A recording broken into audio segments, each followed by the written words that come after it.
Students, mission merit के अगले video में आपका स्वागत है, जिसमें 2022-23 का संस्कृत के पेपर का कंप्लीट सॉल्यूशन आप देखने वाले हैं जो बोर्ड ने जारी किया है। तो यहाँ पर जो है ये प्रश्न पत्र आपको फुल सॉल्यूशन के साथ मिलेगा। जैसे आप देख रहे हैं यहाँ पे सारा सॉल्यूशन मैंने कर दिया है, सारे टिक्स कर दिए हैं। मैं आपको अभी इसके सॉल्यूशन बताने वाला हूँ और इस तरह से आपको ये पीडीएफ जो अगर आप डाउनलोड करना चाहते हैं तो इस तरह का पीडीएफ आपको डाउनलोड करने के लिए मिलेगा, जो कि डिस्क्रिप्शन में मैंने लिंक दे दी है, उसके थ्रू आप इसको डाउनलोड कर सकते हैं। डिस्क्रिप्शन बॉक्स में लिंक अवेलेबल है। अगर आपको फिर भी कोई लिंक की प्रॉब्लम होती है, कोई सॉल्यूशन नहीं मिलता, कोई वीडियो नहीं मिलता है, तो आप जो सारे सॉल्यूशंस के लिए हमें कमेंट कर सकते हैं। उसका सारा का सारा जो है आपका रिप्लाई बनता है वो दे दिया जाएगा, आपके कमेंट के ऊपर डिपेंड करेगा। तो ये सारे सॉल्यूशंस देखिए हमने लिखित रूप से कर दिया है, एक भी प्रश्न नहीं छोड़ा है, सारे बता दिए हैं कि कौन कौन से प्रश्न में क्या क्या भरना है, कैसे कैसे आंसर होने वाला है। तो चलिए इस प्रश्न पत्र के सॉल्यूशन की तरफ हम बढ़ते हैं और देखते हैं कि इसका सॉल्यूशन क्या रहने वाला है। सबसे पहले निर्देशों की बात कर ले तो प्रारंभ में 15 मिनट आपको परीक्षा से पहले ही प्रश्न पत्र मिल जाएगा पढ़ने के लिए। उसके बाद में प्रश्न पत्र में जो अखंड होगा वो 20 बहुविकल्पीय प्रश्न होंगे और ब खंड जो होगा वो आपका वर्णनात्मक प्रश्न होगा। ठीक है, इसमें 20 जो प्रश्न होंगे उसको आपको आपके OMR सीट जो मिलेगी उस पर भरना है, खंड अ के जो यहाँ पे लिखा हुआ है आपको निर्देश में। ठीक है, और जो खंड ब है इसमें जो आपके वर्णनात्मक प्रश्न रहेंगे जो कि आपको लिखने होंगे उत्तर पुस्तिका में। तो चलिए पहले क्वेश्चन से स्टार्ट करते हैं, इस सोल्यूशन को कंटिन्यू करते हैं। तो यहाँ पे जो पहला क्वेश्चन है आपका खंड अ, इसको देखते हैं। वस्तुनिष्ठ प्रश्न यानी कि एमसीक्यू रहेंगे, 20 प्रश्न जो है स्टार्टिंग से एमसीक्यू चलते रहेंगे। और अगर आप इसका पीडीएफ प्राप्त करना चाहते हैं कलर वाला, तो आप जो है पीडीएफ डिस्क्रिप्शन बॉक्स से जो है लिंक से प्राप्त कर सकते हैं। ठीक है, वहाँ पे लिंक दी गई है, पहली ही लिंक आपको पीडीएफ की मिलेगी आंसर पीडीएफ के नाम से, आप उसको टच करके खोल सकते हैं। कोई अगर लिंक नहीं मिलती है, कोई समस्या आती है, कोई वीडियो नहीं मिलती, कोई सोल्यूशन नहीं मिलता, तो कमेंट सेक्शन में कमेंट कर सकते हैं। यहाँ पे जो पहला प्रश्न है ये पूछा गया, उक्त गद्यांश का शीर्षक आपको बताना है। मैं फटाफट क्वेश्चंस के आंसर्स आपको डिस्कस कर देता हूं। इसमें जहां पे समझाने वाली कोई बात होगी वो मैं समझाता हुआ चलूंगा। फटाफट हम जो है आंसर्स डिस्कस करेंगे। सारे के सारे मॉडल पेपर्स आपके सॉल्व कर दिए गए हैं। इवन आपका मैथ्स का बचा हुआ है, मैथ्स का अगला वीडियो जो होगा मैथ्स का होगा, जिसमें हम मैथ्स के सोल्यूशन को डिस्कस करेंगे बिल्कुल एक एक पॉइंट से, कि मैथ्स में आपको उसको सोल्यूशन कैसे करना है, अगर एमसीक्यू आता है तो टिक कैसे करोगे, कैसे इसको सॉल्व करोगे। तो यहाँ पे हमारा जो गद्यांश का शीर्षक होगा वो आजाद चंद्रशेखर हो जाएगा। ख ऑप्शन जो है राइट हो जाएगा, सिंपल सा है। अब आप एक बार गद्यांश पढ़ना, आपको सब कुछ समझ में आ जाएगा। गद्यांश जो है आपको प्रश्न संख्या 1 से 3 तक जो है इसके प्रश्न पूछे जाएंगे इस गद्यांश से।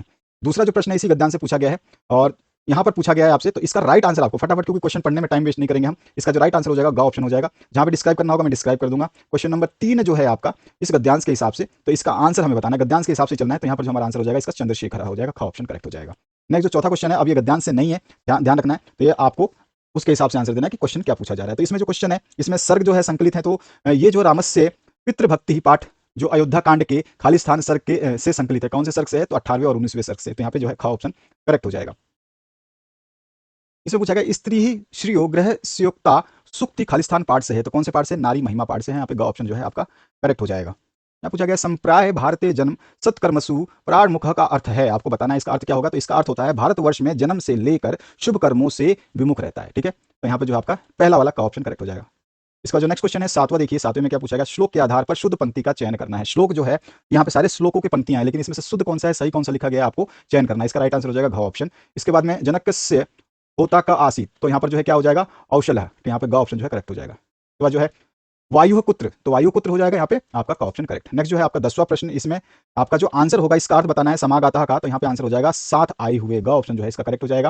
यहाँ पे माहेश्वर सूत्रों की संख्या है, तो माहेश्वर सूत्रों की संख्या जो टोटल है वो 14 है, ख ऑप्शन करेक्ट हो जाएगा। और कंठ से उच्चारित वर्ण यानी कि आप गले से जो उच्चारित करते हैं, आपका गला उसमें होठ ज्यादा काम नहीं करता है, तो वो है आपका अ क ख ग, यहाँ पे आपका ख ऑप्शन करेक्ट हो जाएगा। इसके बाद जो है अंतःस्थ व्यंजक कौन सा है, तो अंतःस्थक जो है आपका य र ल व होता है, यहाँ पे ख ऑप्शन करेक्ट हो जाएगा। इसके बाद में भानुदय का संधि विच्छेद आपको बताना है, तो भानुदय का हो जाएगा भानु प्लस उदय, का ऑप्शन जो इसका राइट आंसर हो जाएगा। नेक्स्ट जो है इसमें आपसे पूछा गया रमाया पद रमा शब्द के किस विभक्ति और वचन का रूप है। विभक्ति और वचन दोनों को हमें सही तरीके से बता देना, तो इसमें आपका षष्ठी विभक्ति और इसमें वचन कौन सा, एक वचन, तो हमारा घ ऑप्शन जो है करेक्ट हो जाएगा।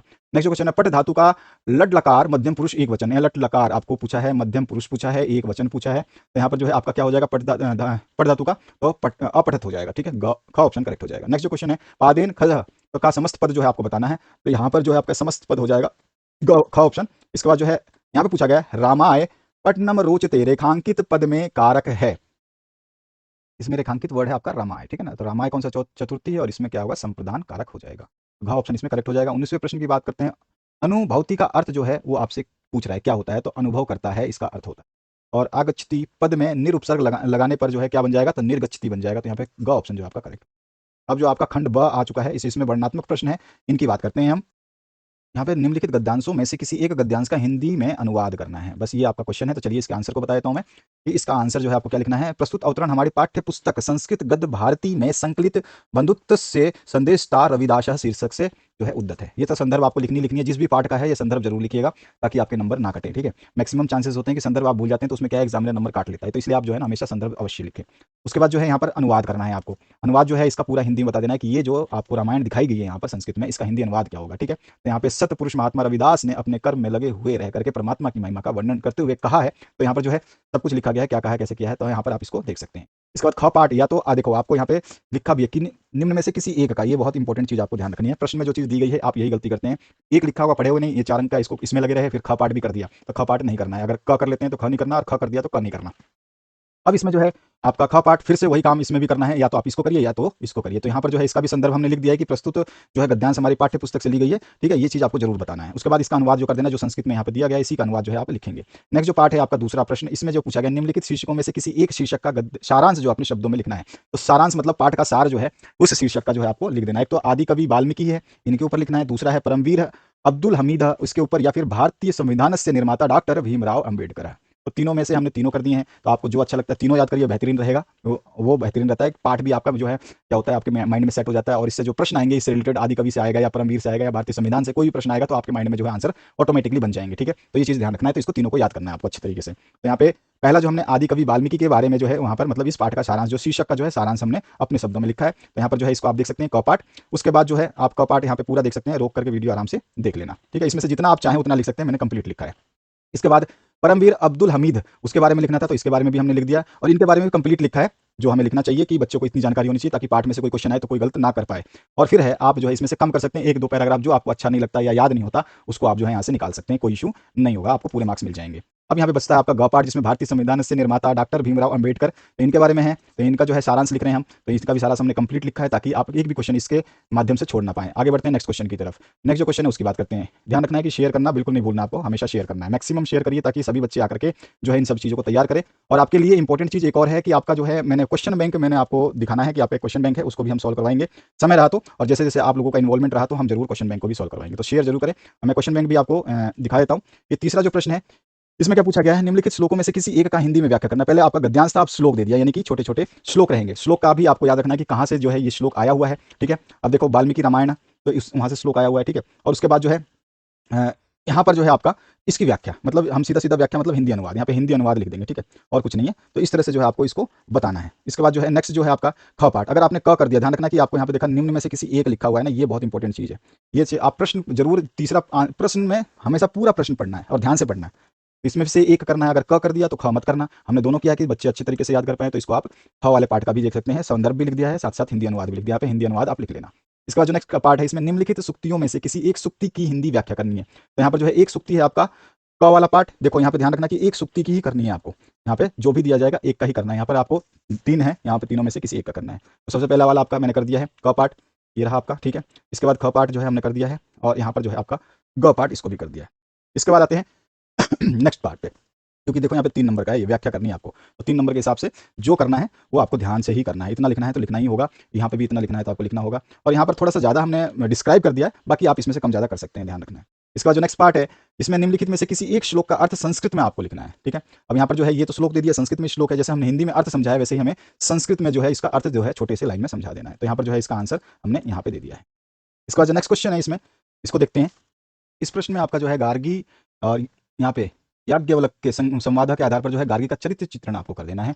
तो इसका चरित्र चित्रण हमने कर दिया। 6 अंकों का प्रश्न रहेगा, ये आपको थोड़ा सा ध्यान देना है कि 6 अंक की प्रश्न रहेगा तो आपको 6 अंक के हिसाब से करना होगा, ठीक है। तो गार्गी का हमने जो है चरित्र चित्रण आपको देख सकते हैं, ये कंप्लीट कर दिया है। इसको अच्छे तरीके से आपको इसी तरह से करना है, अच्छे तरीके से याद करना ताकि इसमें कोई भी समस्या आपको ना हो। इसके बाद जो नेक्स्ट पार्ट है इसमें क्या पूछा गया आपसे, निम्नलिखित शब्दों में से किसी एक का संधि विधायक सूत्र जो है आपको लिखना है। तो देखिए यहाँ पर संधि विधायक सूत्र जो है हमारा रमेश जो है, इसमें क्या हो जाएगा, रमा प्लस ईश हो जाएगा, गुण संधि है, ठीक है। सूत्र जो हमने दे दिया अधगुण है, ठीक है। इस तरह से आपका जो ख पार्ट है इसका आंसर हमने यहाँ पे दे दिया, घ और घ का यहाँ पे आंसर दे दिया। इसके बाद इसमें से किसी एक, ध्यान रखना कि आपको क्या है यहाँ पर, क्या है किसी एक का, ठीक है। यहाँ पर भी किसी एक का है, यहाँ पर भी किसी एक का है, ठीक है। 2-2 अंक मिलेंगे आपको इनमें से, तो किसी एक का करना है, हमने यहाँ पे 2 कर दिए हैं। इसके बाद जो नेक्स्ट पार्ट है इसमें क्या है, आपको निम्नलिखित पदों में से किसी एक का पुरुष लिखना है। तो आप किसी एक का पुरुष लिखना है तो एक का लिख सकते हैं, हमने सारे के सारे पुरुष लिख दिए हैं। इसके बाद जो नेक्स्ट पार्ट है इसमें जो है आपसे क्या पूछा गया, देखिए इसमें कह रहा है कि निम्नलिखित पदों में से किसी एक का समास विग्रह करना है। तो हमने सभी के समास विग्रह किए हुए हैं, समास का नाम भी लिखा है, तो इसको आपको ध्यान रखना है, ठीक है। किसी एक का इसमें भी पूछ रहा है आपसे। इसके बाद जो नेक्स्ट पार्ट है उसकी बात करें तो यहाँ पर जो है आपसे क्या पूछा गया है, निम्नलिखित रेखांकित पदों में से किसी एक विभक्ति का सूत्र उल्लेख कीजिए। तो यहाँ पर जो हमने बता दिया है कि इसमें कौन सी विभक्ति, इन दोनों में द्वितीय है, इसमें चतुर्थी है। इसके बाद जो नेक्स्ट पार्ट है इसमें क्या है, आपको संस्कृत अनुवाद करना है, ठीक है। तो हमने सभी के संस्कृत अनुवाद जो है यहाँ पे लिख दिए हैं, इनके आंसर्स आप यहाँ पे देख सकते हैं, ठीक है। ये आंसर्स है आपके। और इसके बाद जो है आपका जो प्रश्न है इसमें क्या है, शुल्क जमा कराने के लिए पिता से रुपए भेजने के लिए, अच्छा ठीक है, दिए गए पत्र में रिक्त स्थानों की पूर्ति करनी है और उसके लिए मंजूषा दे रखी है, ठीक है। तो मंजूषा जो है आपको यूज करना है, यहाँ पे नीचे भी मंजूषा यहाँ पे दिया गया है, ठीक है। तो यहाँ पे जो ब्लैंक स्पेस पे हमने सभी जगह पे भर दिया है, ब्लैंक स्पेस जहाँ जहाँ भरना है तो वहाँ वहाँ भर दिया है, ठीक है। और इसके बाद में कुछ नहीं करना है आपको, जो ब्लैंक स्पेस में जो आंसर्स थे हमने दे दिए है। और यहाँ पर जो है आपको निम्नलिखित में से संस्कृत अनुवाद करना है, आपको संस्कृत में वाक्य प्रयोग करना है। विद्यालय का, विद्यालयम को, सदा का, सदा को भी, अत्र को और एकदा को, गच्छति को, इन सभी को आपको तैयार करना है संस्कृत में। जब आप जो वाक्य लिखोगे उसके अंदर इसका प्रयोग होना चाहिए। जैसे अत्र का हमने यहाँ प्रयोग कर दिया है, सदा का जो है यहाँ पे प्रयोग करा है, विद्यालय का यहाँ कर दिया है, विद्यालयम का, एकदा का आपको करना है तो एकदा से हमने कोई वाक्य स्टार्ट कर दिया, गच्छति जो है इसमें हमने इस तरह से। तो आप कोई भी वर्ड बना सकते हैं, हम ऐसा नहीं कह रहे कि आपको यही वर्ड बनाने हैं, बट आपको इस तरह का प्रश्न पत्र मिलेगा। शेयर करना ना भूलें और इन पीडीएफ्स को डाउनलोड कर सकते हैं। मैंने जो भी सोल्यूशंस आपको पहले बताए थे वो सोल्यूशंस आप देख सकते हैं, उनको भी डाउनलोड कर सकते हैं। Thank you very much, have a good day.